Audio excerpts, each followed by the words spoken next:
Bonjour, aujourd'hui c'est mardi, on est rendu le 7 avril déjà.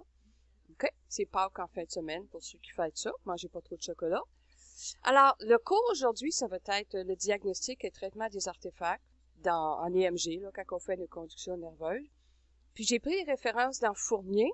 Le, le photocopie, là, il est sur Recité, hein. C'est un des premiers qu'on avait, là. Diagnostic et traitement des artefacts. OK? Donc, qu'est-ce qu'il faut retenir? Expliquer en quoi consistent les artefacts. Tu sais, c'est quoi des artefacts? OK? Bon, on va continuer. OK, ensuite, reconnaître et éliminer les artefacts de secteur. Hein. L'artefact de secteur, c'est le 66. Reconnaître et éliminer l'artefact de stimulation. OK, ça, on s'en souvient, surtout quand on fait les études sensitives. Là, il y a beaucoup d'artefacts de stimulation. Les artefacts dits artefacts discrets, expliquer comment les reconnaître, les éliminer, les artefacts continus, comment et les périodiques, hein, comment les reconnaître, etc. OK, on va continuer. Les artefacts en EMG. Bon, les artefacts, c'est quoi? C'est des signaux parasites. Des parasites, on n'en a pas besoin. C'est des signaux qui sont non désirés. En EMG, ils vont se présenter sous des aspects particuliers, hein, tout dépendant de l'origine de leur source. Ils sont reproductibles, sans forme déterminée, mais on peut reproduire. Et peuvent masquer les signaux. Ça, c'est ça qui est important, là, pour ça, il faut les éliminer. Masquer les signaux, fausser les mesures. Ils peuvent même imiter, hein, mimer les signaux. Il y a deux formes d'artefacts qui sont un souci constant. L'artefact de secteur, OK, le 66 par exemple, et puis l'artefact de stimulation. Puis les autres groupes, là, il y a l'autre groupe qui les artefacts discrets, continus, périodiques et les bruits continus non périodiques. Ça, c'est un autre type d'artefact. OK? OK, on continue. Alors, ici, l'artefact de secteur, le plus commun, c'est le plus commun des artefacts. Là. Ici, attendez, il faut que j'enlève. Bon, mon crayon. OK. Voilà, point. Voilà. Donc, c'est le plus commun des artefacts. Ils sont d'amplitude, l'artefact de secteur est d'amplitude variable. Apparaît sous forme d'onde sinusoïdale. Hein. Donc, l'artefact là, de secteur, là, ça apparaît comme ça. J'ai mis des exemples. Ça cause un vrai problème dans l'enregistrement des potentiels de petite taille. On se souvient, comme dans les ondes sensitives, par exemple, quand il faut augmenter la sensibilité, hein, on va avoir une petite onde comme ça, mais s'il y a de l'artefact de secteur, puis que là, on augmente la sensibilité, ben là, on va se retrouver avec notre artefact de secteur comme ça. Okay? Donc, ça cause, c'est là que ça cause plus de problèmes. Et puis aussi, on va retrouver ça dans l'EMG spontané, là, par exemple, quand on fait les EMG. Là, je vais essayer d'arrêter. Donc, on continue. OK? Alors, l'artefact le plus commun, c'est l'artefact de secteur.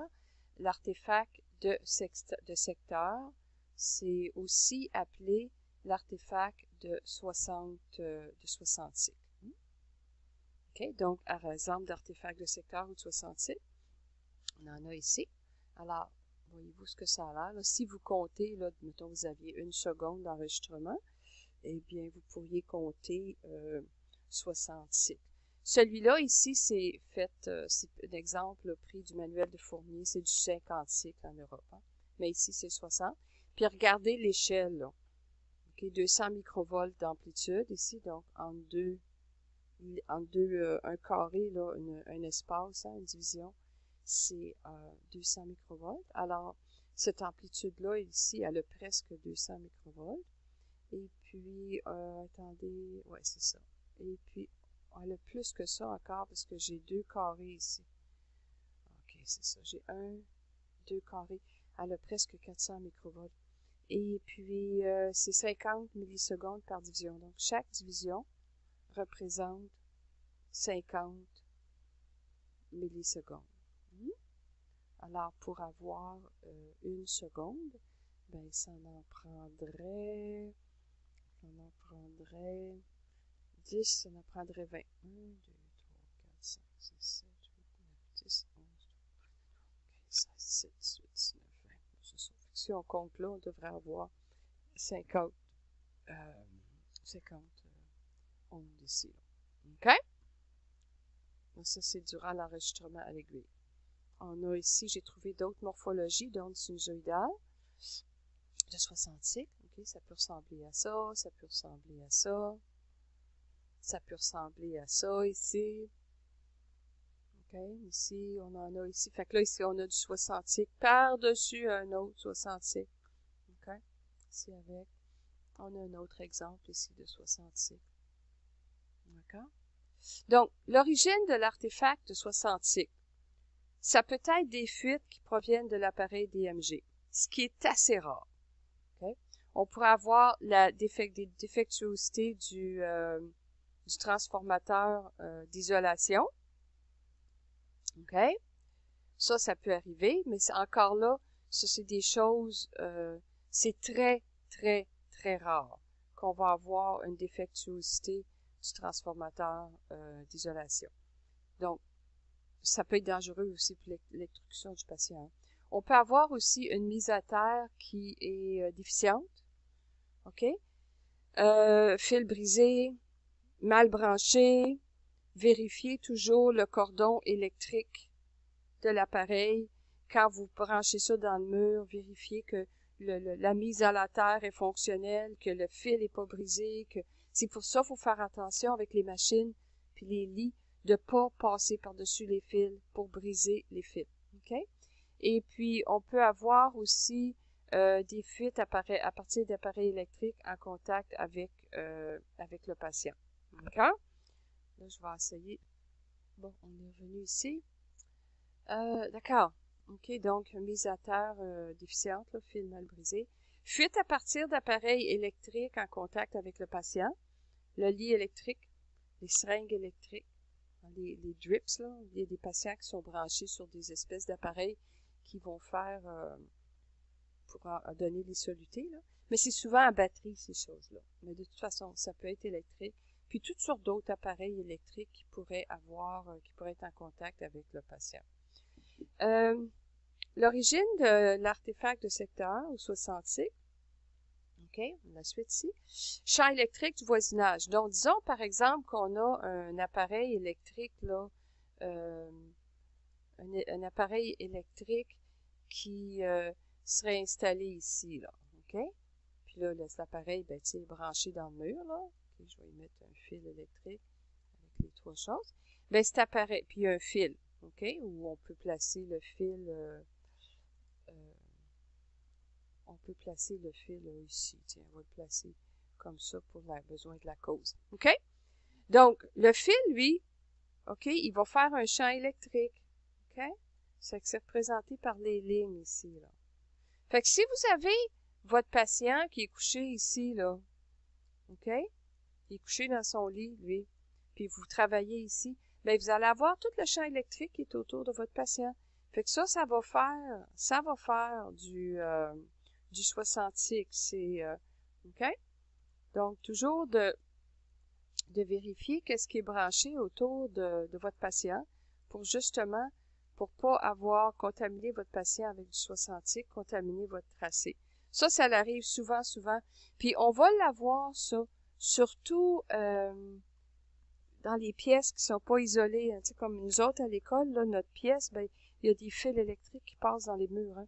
Fait que c'est sûr que ça va être un petit peu plus difficile d'éliminer tout le 60 cycles.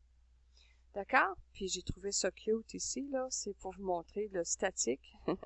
Un petit chat ici, avec les petites boules de styrofoam là, qui se sont collées dessus. Puis qu'on voit quand même qu'il y a un champ électrique causé aussi par le statique. OK, un petit rappel ici.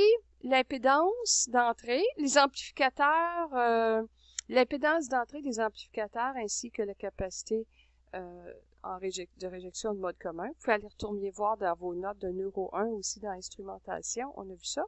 Ça va éliminer la plus grande partie des courants de secteur. Hein?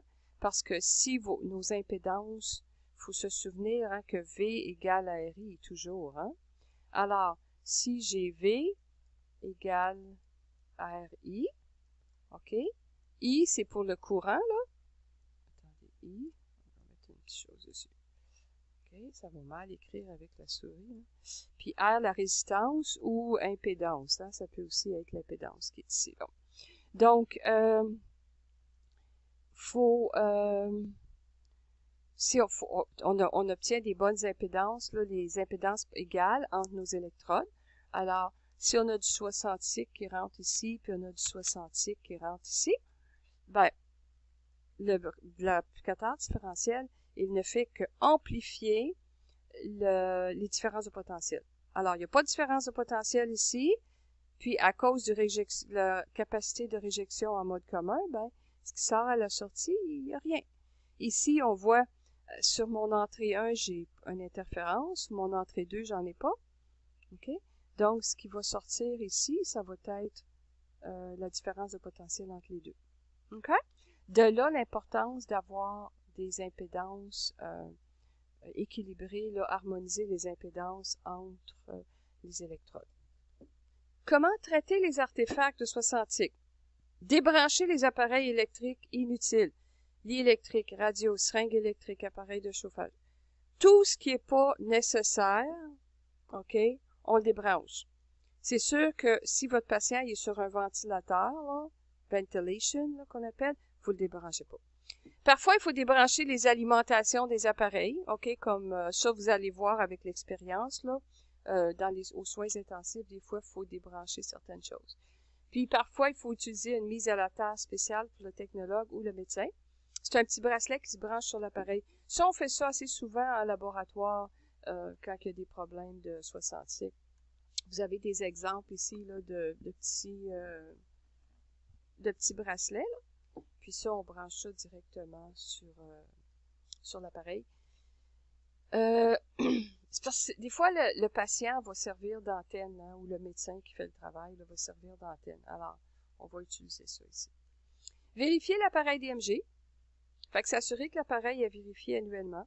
Vérifier le câble d'alimentation, les prises murales, éloigner le patient de l'appareil. Vérifier la mise à la terre du patient. OK? Assurez-vous qu'il y a assez de gel, que l'électrode est bien collée, que le fil n'est pas défectueux, que l'électrode n'est pas égratignée, qu'on n'a pas laissé du gel sécher pendant 2 semaines dessus, puis que là, ça a fait de la corrosion sur l'électrode. Hein? C'est pour ça qu'il faut nettoyer les électrodes. Et puis, donc, si vérifier finalement que la mise à la terre soit branchée comme il faut. OK? Puis, si la mise à la terre, le pôle de la mise à la terre ne fonctionne pas, ben là, il faut faire vérifier aussi. Les défauts les plus courants, c'est les électrodes de terre ne sont pas branchées à l'appareil ou au patient. C'est mal branché, c'est mal collé. Défaut d'impédance entre la terre et le patient. OK? Hein, manque de gel pour pas préparer. Électrode égratignée, comme j'ai dit. Le gel qui a collé sur l'électrode parce que ça n'a pas été nettoyé. Puis mauvais contact aussi à l'intérieur du fil. Donc, le fil est brisé. Le fil de la mise à la terre par lui-même est brisé. OK? Ce qu'on peut faire, c'est réduire l'impédance de la peau. Donc, bien nettoyer la peau, ou ce que G1, G2, puis la mise à la terre, tout bien nettoyé. Baisser les impédances des électrodes recueil, les harmoniser. Assurer un bon contact entre la peau et les électrodes, éliminer la transpiration, vérifier la qualité des fils. Encore là, est-ce que les fils ont été nettoyés? Est-ce que les électrodes ont été nettoyés avant de les entreposer? Est-ce qu'il y avait du gel de collé dessus qui a séché, qui a fait de la corrosion sur les électrodes? OK? Toutes ces choses-là, il faut vérifier. Ensuite, on va diminuer les voies d'entrée de secteur, donc diminuer ce qu'on appelle le phénomène de couplage électromagnétique. Ça, c'est les fils. On dénoue les fils. On met les fils là, comme le fil d'enregistrement, le fil de stimulation, on met ça séparément. Supprimer les boucles, les croisements entre les fils. Utiliser des fils d'électrodes plus courts ou réunis avec un câble isolé. changer l'orientation physique de l'amplificateur et des électrodes de recueil.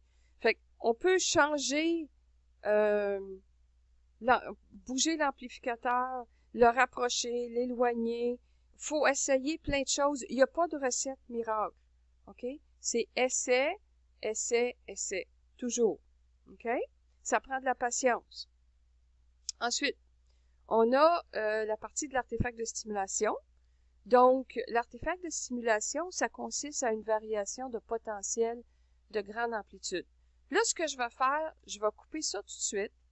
Je vais finir juste le module, le vidéo sur l'artefact de 60 un petit YouTube, puis je vais en faire un autre pour l'artefact de stimulation. Ça va être moins long pour vous autres. OK, fait que j'arrête ça tout de suite, on va recommencer dans le couple de minutes.